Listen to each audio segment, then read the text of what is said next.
আসসালামু আলাইকুম। Hi guys, ভিডিওটা আগে দেখুন।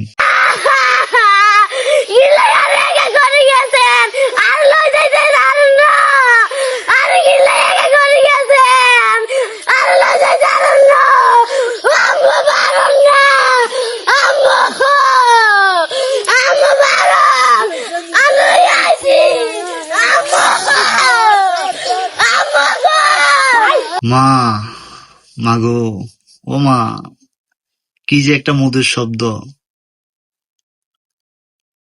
যার মানে সে বোঝে মা না থাকার বেদনা, যন্ত্রণা, কষ্ট কি জিনিস। আলহামদুলিল্লাহ, আমার বাপ মা বেঁচে আছে। আল্লাহর কাছে লাখ লাখ শুক্রিয়া, আমার হায়াতটা যেন তাদেরকে দেয়। আর যাদের বাপ মা বেঁচে আছে আলহামদুলিল্লাহ বলে যাবেন। আর যাদের বাপ মা নেই, আল্লাহ যেন তাদেরকে জান্নাতবাসী করে। আমিন। সবাই দোয়া করবেন।